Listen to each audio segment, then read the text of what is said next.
Olá pessoal, tudo bem com vocês? Sou o professor Ricardo Marcílio, estamos aí de novo para estar dando uma olhada nas características hoje dos domínios morfoclimáticos e dos biomas do mundo pelo mundo, tá? Vamos estar dando uma olhadinha principalmente e inicialmente nas características gerais desses biomas. Depois nós vamos ver o quanto as áreas de climas e as áreas de relevo, a altitude, demanda em que tipo de bioma vai ter em cada lugar, e depois nós vamos estar dando uma olhadinha novamente no continente europeu, continente asiático e continente oceânico, tá? Lembrando, características de bioma. Bioma é fauna e flora, mas hoje a gente vai estar só olhando a flora, ok, pessoal? Tipos de vegetação no modo geral. Vamos lá? Só para exemplificar para vocês, o objetivo dessa aula e o título dessa aula é as diferenças e semelhanças entre os diversos domínios morfoclimáticos e os aspectos físicos naturais dos biomas. Muita coisa, né? Parece difícil, mas não é. Nós vamos perceber aí que se você entender o clima, se ele é frio, se ele é quente, se ele é temperado, e se você entender a altitude que ele está e o tipo de relevo que ele está, você sabendo esses dois aspectos, você já sabe que tipo de bioma que é. Ok, pessoal? Vamos lá? Então, os biomas no mundo. Tá? Os biomas no mundo, pessoal, eles são 7, principalmente. Ok? De uma maneira geral, global, em escala global. Ok? Tundra, taiga, floresta temperada, floresta tropical, savanas, pradarias e desertos. Ok? De maneira geral, são esses 7. Os biomas, então, são os ecossistemas, né, que a gente bota na Terra com a vegetação característica. Então, é sempre a vegetação que vai estar à frente, ela que vai dar característica a esse bioma. Lembrando, quem dá característica para a vegetação é o relevo e o clima, ok? Vamos dar uma olhadinha nesse mapa, então? Esse mapa do mundo geral, ok? Vamos dar uma olhadinha lá. Nós temos, pessoal, as 3 principais linhas climáticas que definem os principais biomas, inclusive esse que nós estamos, tá? Nós temos a linha do Equador, e vocês sabem aquela regrinha, né? Quanto mais próximo da linha do Equador, mais quente, quanto mais afastado, mais frio.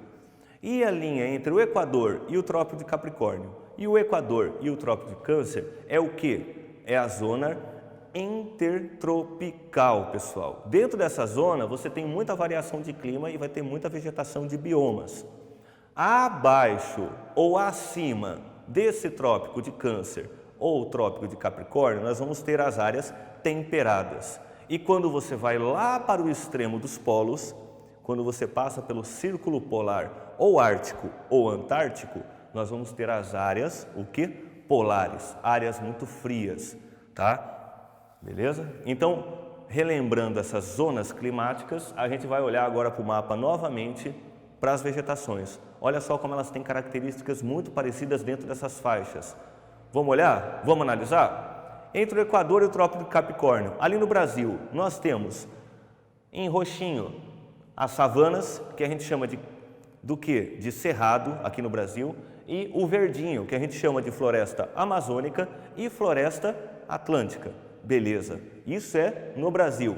Pessoal, então nós vimos um pouco para a direita aí no mapa, na observação, nós temos a África subsaariana, que é a África que fica abaixo do deserto do Saara, o maior deserto do mundo, tá? Nós vamos ver que ali nós temos a floresta do Congo, que tem as mesmas características da floresta amazônica, e nós temos as grandes savanas, onde tem as girafas, os grandes elefantes, os leões, né? Que são animais endêmicos de lá. Mas só que a vegetação de lá é muito parecida com o cerrado daqui, né, pessoal? Olha só que interessante. E se nós formos um pouquinho mais à direita no mapa, nós vamos ver no mapa o quê? O Sudeste Asiático, onde a gente tem ali tanto a Oceania quanto o norte da Austrália, que vai ter a savana também, que é onde o canguru habita. E nós temos ali o Sudeste Asiático, que tem o Vietnã, tem a Tailândia, tem várias regiões que são de florestas muito parecidas com as florestas que a gente tem aqui. Então lembre-se, o bioma, quem demanda o bioma é a zona, é a faixa climática, tá pessoal? Tanto para o hemisfério sul quanto para o hemisfério norte, ok? Visto isso, galera, eu trago para vocês outro mapa, só que esse mapa, ele traz um mapinha lá embaixo, uma escala, mostrando as principais características de cada vegetação. Vamos dar uma olhadinha nesse mapa? Nessa escala, pessoal, ela vai da tundra até a vegetação de altitude. Olha só que interessante, né? A tundra quase não tem vegetação, tá? Porque é uma região muito fria. A floresta boreal é aquela floresta onde tem as coníferas, os pinheiros. Depois a gente tem as florestas temperadas subtropicais, que são aquelas florestas, já viram aquelas florestas que aparecem no filme de outono, que fica tudo marronzinha? Né? São essas florestas típicas que elas sofrem as 4 estações da primavera. No outono, elas perdem essas folhagens e tudo mais, ok? Depois a gente tem a vegetação mediterrânea, as pradarias e estepes, os desertos, as savanas e as florestas tropicais. Essas sim são as mais densas, as mais verdes e o que a gente chama de floresta latifoliada. Floresta latifoliada são aquelas das folhas grandes. Elas são tão grandes, pessoal, que elas chegam a transpirar a água que elas puxam da terra. E essa transpiração se tornam massas de ar enorme que a gente pode até chamar de rios no ar, tá? São as massas tropicais úmidas. Isso vocês vão ver um pouquinho mais à frente lá no ensino médio. Mas lembra vocês, se derrubarem a Amazônia, nós não teremos mais chuvas aqui, porque é a transpiração, a evotranspiração que a gente chama da Amazônia, que interfere nas chuvas daqui da nossa região do Tocantins, de São Paulo, enfim, esses rios que passam por cima da gente, ok? Dando continuidade, tá? Esses fatores climáticos, a gente nunca pode esquecer deles. Eles são os principais, são eles que definem. Você não vai ter uma floresta tropical numa região fria, tá? Você precisa primeiro ter o clima tropical para ter uma vegetação tropical. Então existe uma ordem natural. Ok, pessoal? Isso é muito importante para vocês entenderem que numa prova sempre cai essas questões. E eles sempre mudam essas coisas. Se você entender o clima, você entende a vegetação. Ok? Outra relação muito importante, pessoal, que eu trago nessa escala de X e Y. Vocês estão vendo que tem um bracinho aqui e outro bracinho aqui nesse meu gráfico.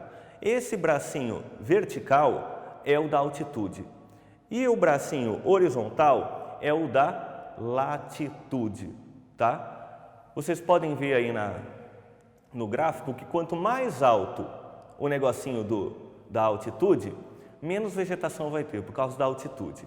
E vocês podem ver que quanto mais para frente a linha X, que é a linha de latitude, menos vegetação vai ter também. Por quê?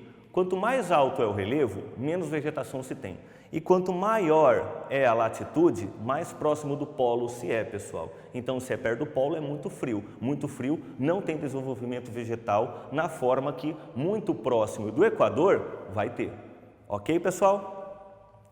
Então, pessoal, para finalizar essa questão dos principais elementos que definem esses biomas no mundo e os domínios morfoclimáticos, que nós vamos ver depois aqui no Brasil, tá? Que é mais chamado de domínio morfoclimático do que de bioma, mas enfim, nós temos os principais elementos, que são quais? Quais são? São as latitudes, a altitude, massas de ar, tá? Continentalidade e maritimidade, tá? E as correntes marítimas, ok? São esses os principais fatores que vão definir um bioma numa região. Ok, pessoal? Dando continuidade, então, galera, eu vou falar para vocês sobre as 3 principais zonas, tá? Climáticas e de biomas no mundo. Nós temos a primeira, que é a zona intertropical. Ela tem quais biomas dentro dela? Florestas tropicais, savanas e desertos. Ok? Depois nós temos as zonas temperadas, que são aquelas zonas abaixo ou acima do trópico.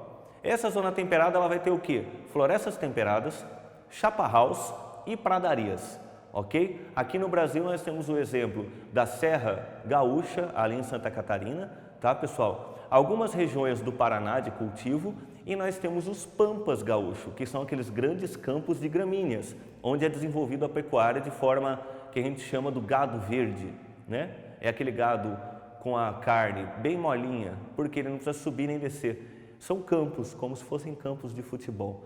Bem legal. Essas são as pradarias, ok? E nós temos as zonas polares, norte e sul, que é acima do círculo polar. Nessas a vegetação é muito rala, às vezes nem vegetação tem, às vezes é formado só de musgos, que são quais? As tundras, tá? Vegetação com poucas árvores pequenas, tá? A taiga, que é a floresta boreal, e nós temos os desertos gelados, ok?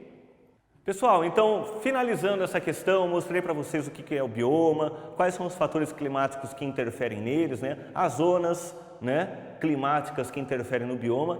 Nós vamos estar dando uma olhadinha agora nesses mapas, no mapa da Europa, da Ásia e da Austrália, principalmente, tá? Vamos lá? Esse mapa aqui, pessoal, tipos climáticos do continente europeu. Olha lá, nós temos semiárido, temperado, mediterrâneo, frio e polar. Ok? Não vamos ter nenhum clima na Europa tropical, ok, pessoal? Porque a Europa está toda acima do trópico de Câncer. Olha só que interessante, né? Então, se você for para a Europa e procurar uma floresta ou algo parecido com o nosso cerrado, você não vai achar, tá, pessoal? Lá nós temos outros tipos de vegetações que correspondem a esses tipos climáticos, que são quais? As tundras, tá? A taiga, a floresta temperada, as estepes, os desertos e a floresta mediterrânea. Beleza? Como mostra aí no mapa. Dando um pulinho lá na Ásia, para a gente dar uma olhadinha, olha só que interessante, como ela também tem uma variedade climática muito grande, que vai da região polar, lá no norte da Sibéria, ok, pessoal? Até lá no fim da península do Sudeste Asiático. Ela passa pelo Equador. Então, a Ásia é o continente, igual o Brasil, que vai ter uma variedade de vegetações e de biomas muito grandes, tá?